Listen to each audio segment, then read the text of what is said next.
नमस्कार दोस्तों, नर्सिंग के इस यूट्यूब चैनल पर आप सभी का स्वागत है। आज के वीडियो में हम लोग कम्युनिटी हेल्थ नर्सिंग के एमसीक्यू जानेंगे। इस वीडियो में हम लोग एमसीक्यू जानेंगे, टॉप 20 जितना भी इम्पोर्टेंस है उसका जानेंगे। साथ ही साथ हम लोग जानेंगे उसका रेशनल, जो भी ऑप्शन सही होगा आखिर वो क्यों सही है। यदि आप लोग टेलीग्राम चैनल से जुड़ना चाहते हैं तो टेलीग्राम चैनल का लिंक इस वीडियो के डिस्क्रिप्शन बॉक्स में दे देंगे, जाकर आप लोग ज्वाइन कर लीजिएगा। सभी चीज़ों का PDF वहीं पर मिलता है। चलिए हम लोग अपना क्वेश्चन शुरू करते हैं। फर्स्ट क्वेश्चन हम लोग का है, mode of transmission of AIDS are all except. जितना भी है हम लोग यहाँ पर पढ़ेंगे कि मोड ऑफ ट्रांसमिशन एड्स जो डिजीज है उसका मोड ऑफ ट्रांसमिशन सभी चीज़ होता है, एक को छोड़कर, एक्सेप्ट क्वेश्चन में दे रहा है, इसको हम लोग याद रखेंगे। ऑप्शन ए है सेक्सुअली ट्रांसमिटेड, ऑप्शन बी है ब्लड ट्रांसफ्यूजन, ऑप्शन सी है मदर टू चाइल्ड ट्रांसमिशन और लास्ट ऑप्शन है मॉस्क्यूटो बाइट। इसका राइट ऑप्शन आपको बताना है, याद रखिएगा, एक्सेप्ट का क्वेश्चन है। इसका राइट आंसर होगा ऑप्शन डी। राइट आंसर इसका क्या होगा? ऑप्शन डी होगा। क्यों? क्योंकि एड्स जो है एक्वायर्ड इम्यूनोडिफिशियंसी सिंड्रोम, इसका फुल फॉर्म होता है। एड्स बीमारी होता कैसे है? तो सेक्सुअली ट्रांसमिटेड डिजीज है, ये भी ठीक है। ब्लड ट्रांसफ्यूजन से भी होता है और मदर टू चाइल्ड ट्रांसफ्यूजन होता है, जिसको हम लोग वर्टिकल ट्रांसमिशन बोलते हैं। इसको क्या बोलते हैं? Vertical transmission. वर्टिकल ट्रांसमिशन तो याद रखिएगा, इसलिए इसका राइट आंसर ऑप्शन डी होगा। मॉस्क्यूटो बाइट से एड्स बीमारी नहीं फैलता है। नेक्स्ट हम लोग का क्वेश्चन है, during HIV infection result of CBC यानी कि complete blood count so all except. जब भी हम लोग ड्यूरिंग HIV इन्फेक्शन, किसी भी पर्सन को HIV इन्फेक्शन है, उसका CBC काउंट जब चेक किया जाएगा तो उसमें सभी शो होगा, एक को छोड़कर, एक ऑप्शन को छोड़कर। ऑप्शन ए है एनीमिया, न्यूट्रोपिनिया, थ्रोम्बोसाइटोसिस और थ्रोम्बोसाइटोपिनिया। HIV वाले पेशेंट में एनीमिया देखने के लिए मिलेगा क्योंकि उसमें ब्लड का कमी हो जाता है। न्यूट्रोपिनिया भी होगा, मतलब कि न्यूट्रोसाइट्स जो है उसका अमाउंट कम हो जाएगा। थ्रोम्बोसाइटोसिस नहीं होगा। थ्रोम्बोसाइटोपिनिया मतलब कि प्लेटलेट्स का काउंट कम होगा, उसको हम लोग बोलते हैं थ्रोम्बोसाइटोपिनिया। और थ्रोम्बोसाइटोसिस का मतलब होता है कि प्लेटलेट्स का काउंट ज़्यादा हो जाना, तो इसमें प्लेटलेट्स का काउंट ज़्यादा नहीं होता है, कम होता है, तो थ्रोम्बोसाइटोसिस नहीं होगा। राइट ऑप्शन सी हो जाएगा इसका। थ्रोम्बोसाइटोसिस का मतलब होता है कि प्लेटलेट्स का काउंट ज़्यादा हो जाना, नॉर्मल से इंक्रीज हो जाना।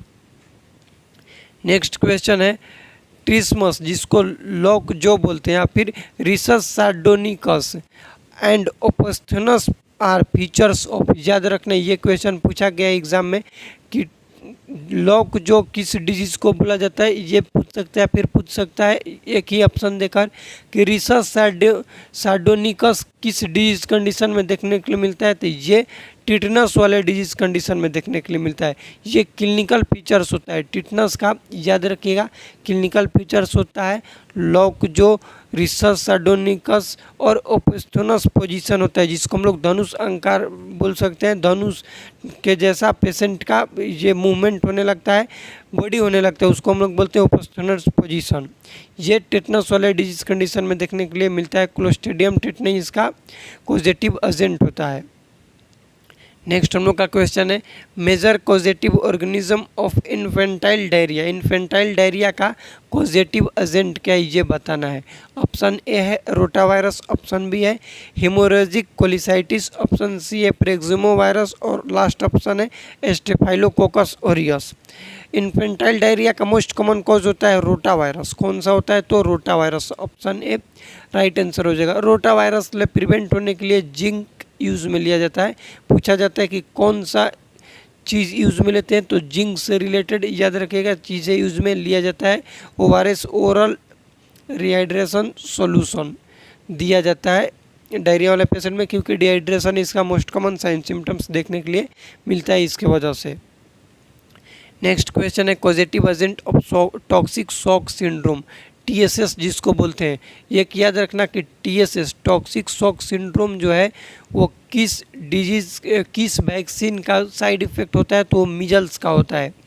किसका होता है? तो मीजल्स का साइड इफ़ेक्ट होता है। मीजल्स वैक्सीन का सीवियर साइड इफ़ेक्ट होता है टॉक्सिक शॉक सिंड्रोम। लेकिन यहाँ पर क्वेश्चन पूछा जा रहा है कि कॉजेटिव एजेंट इसका क्या होता है, तो स्टेफाइलोकोकस ऑरियस होता है। ऑप्शन सी इसका राइट आंसर हो जाएगा। नेक्स्ट क्वेश्चन हम लोग पढ़ेंगे diluent which is use for BCG vaccine. BCG का फुल फॉर्म बैसिलस कैलमिनेट ग्यूरिन। यदि बीसीजी किसी भी पेशेंट को हम दे रहे, किसी भी चाइल्ड को, न्यूबॉर्न चाइल्ड को प्रोवाइड करें तो उसमें कौन सा डाइल्यूटेंट यूज मिलेंगे? ऑप्शन ए है डिस्टल वाटर, ऑप्शन बी है नॉर्मल सेलाइन, ऑप्शन सी है आरएल यानी कि रिंगल लैक्टेंट, और ऑप्शन डी है 5% डेक्सट्रोज। याद रखिएगा बीसीजी एट बर्थ पर देते हैं, एट बर्थ पर दिया जाता है, एट बर्थ पर 0.05 ml दिया जाता है। और यदि एट बर्थ के छोड़कर कुछ भी पूछेगा बीसीजी से तो बोलेंगे 0.1 ml देते हैं बीसीजी को। कैसे देते हैं? तो इंट्राडर्मल देते हैं, लेफ्ट अपर आर्म पर देते हैं। कहाँ पर देते हैं?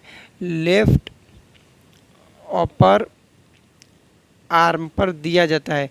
बीसीजी वैक्सीन का स्ट्रेन पूछा जाता है, स्ट्रेन याद रखिएगा। बीसीजी वैक्सीन का स्ट्रेन होता है दानिश। स्ट्रेन क्या होता है? दानिश 1331 स्ट्रेन है। बीसीजी का स्ट्रेन याद रखिएगा, क्वेश्चन पूछा जाएगा तो बोलेंगे दानिश 1331। बीसीजी को बात करें डाइल्यूट किस में करते हैं तो डिस्टल वाटर, DW यानी कि डिस्टल वाटर में डाइल्यूट किया जाता, सॉरी नॉर्मल सेलाइन में डाइल्यूट किया जाता है। डिस्टल वाटर में मीजल्स के डाइल्यूट करते हैं। किसको? मीजल्स को हम लोग करते हैं डिस्टल वाटर में, और नॉर्मल सेलाइन यानी कि NS में करते हैं बीसीजी को। इस क्वेश्चन का राइट आंसर ऑप्शन बी हो जाएगा। यहाँ पर एक चीज़ याद रखिएगा, डिस्टल वाटर को हम लोग मीजल्स में डाइल्यूट करते हैं। मीजल्स के जो भी वैक्सीन है उसको डिस्टल वाटर में डाइल्यूट करते हैं, जबकि बीसीजी को नॉर्मल सेलाइन में डाइल्यूट किया जाता है। याद रखिएगा, मीजल्स को 9 मंथ पर दिया जाता है, सबक्यूटेनियस दिया जाता है। ये चीज़ें हो गए मीजल्स ले रिलेटेड। और बीसीजी को नॉर्मल सेलाइन में डाइल्यूट किया जाता है। टीबी से प्रिवेंट होने के लिए बीसीजी न्यूबॉर्न बेबी को दिया जाता है। नेक्स्ट क्वेश्चन है universal immunisation programme was started in. Universal immunisation programme को शॉर्ट फॉर्म में UIP बोलते हैं। क्या बोलते हैं? UIP, universal immunisation programme. कब स्टार्ट हुआ था? तो 1985 में स्टार्ट हुआ था। ऑप्शन सी इसका राइट आंसर हो जाएगा। नेक्स्ट क्वेश्चन है नेशनल एड्स कंट्रोल प्रोग्राम। एक चीज़ याद रखिएगा कि एड्स जो है इंडिया में आया था 1986 में आया था। 1986 में फर्स्ट केस आया था चेन्नई में। कहाँ पर आया था? चेन्नई में आया था। और 1987 में एड्स कंट्रोल प्रोग्राम लग गया था। तो इस क्वेश्चन का राइट आंसर ऑप्शन डी हो जाएगा। एक आया था नाको, उसको भी लिख लीजिएगा, NACO। नाको का फुल फॉर्म होता है नेशनल एड्स कंट्रोल ऑर्गेनाइजेशन, जो किया गया था 1992 में। कब आया था? 1992 में। इसका फेज 1 आया था 1997 में। कब आया था? 1997 में। फेज 2 कब आया था? तो 2007 में। और फेज 3 कब आया था? तो फेज 3 हम लोग बोल सकते हैं 99 हो गई, ये 99 में आया था, ये 2007 में था। और लास्ट फेज 3 आया था इसका 2014 में। नाको का याद रखिएगा, फेज 1 1999 में आया था, 1999 में। फेज 2 2007 में आया था। और फेज 3 इसका 2014 में। नेशनल एड्स कंट्रोल ऑर्गेनाइजेशन जो है इसको याद रखिएगा, नेशनल एड्स कंट्रोल ऑर्गेनाइजेशन 1992 में आया था। फेज 1 1999 में आया था, फेज 2 2007 में आया था, और फेज 3 2014 में आया था। इसको आप लोग याद रखिएगा एक्स्ट्रा में। नेक्स्ट क्वेश्चन हम लोग पढ़ेंगे CSSM programme was launch. CSSM का फुल फॉर्म लिख लीजिएगा, child survival safe motherhood and safe motherhood. ये आया था 1992 में। कब आया था? 1992 में आया था। राइट आंसर इसका ऑप्शन ए हो जाएगा, child survivor and safe motherhood. Next question है nosocomial infection is also known as. जिसको तो हम लोग जानते हैं कि नोजोकोमियल इन्फेक्शन को हम लोग HAI बोलते हैं। क्या बोलते हैं? HAI, मतलब कि हॉस्पिटल एक्वायर्ड इन्फेक्शन को नोजोकोमियल इन्फेक्शन बोला जाता है। ऑप्शन सी इसका राइट आंसर हो जाएगा। नेक्स्ट क्वेश्चन हम लोग का है nosocomial infection. Source of nosocomial infection are all except सभी तो इसमें से सोर्स है नोजोकोमियल इन्फेक्शन का एक को छोड़कर, एक्सेप्ट मतलब तो यही तब कह रहा है पेशेंट हो सकता है, waste from industry hospital staff हो सकता है, हॉस्पिटल इन्वायरमेंट हो सकता है, लेकिन इंडस्ट्री से कोई भी इन्फेक्शन होगा तो उसको हम लोग नोजोकोमियल इन्फेक्शन नहीं बोलेंगे। तो इंडस्ट्री, क्योंकि नोजोकोमियल इन्फेक्शन का मतलब ही होता है कि हॉस्पिटल एक्वायर्ड, हॉस्पिटल के द्वारा किसी भी कारण की वजह से होगा उसको हम लोग नोजोकोमियल इन्फेक्शन बोलते हैं। तो इंडस्ट्री इसमें कहाँ से आएगा, इसलिए इसका राइट आंसर ऑप्शन बी हो जाएगा। नेक्स्ट क्वेश्चन हम लोग का है ESI act was pass in, ESI का फुल फॉर्म लिख लीजिएगा, ईएसआई या फिर ईएसआईसी होता है, एम्प्लॉय स्टेट इंश्योरेंस, ये जो है इसका फुल फॉर्म होता है एम्प्लॉय स्टेट इंश्योरेंस। ये आया था कब, 1948 में आया था। कब आया था, 1948 में आया था। ये लाने का पर्पज़ ये था ताकि जो भी एम्प्लॉय हैं उसको बेनिफिट दिया जा सके, इसके वजह से आया था, उनको बेनिफिट दिया जा सके एम्प्लॉय को, इसके वजह से आया था। नेक्स्ट क्वेश्चन है method of female contraception, permanent female contraception का मेथड क्या है, तो वो होता है ट्यूबेक्टमी। ट्यूबेक्टमी का मतलब फैलोपियन ट्यूब को कट करना, उसको बोलते हैं ट्यूबेक्टमी, जो कि permanent method of contraception female में। यदि यही मेल में पूछ देता तो वासेक्टमी, यानी कि वास डिफरेंट को कट करना, लेकिन इस क्वेश्चन का राइट आंसर ऑप्शन ए हो जाएगा।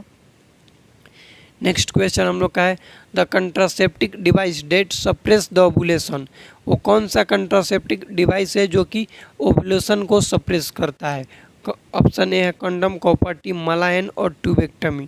कंट्रासेप्टिक डिवाइस जो कि ओवुलेशन को सप्रेस करता है वो होता है मलायन। मलायन ऑप्शन सी, इसका एन का मतलब होता है नोर्जेस्ट्रोल,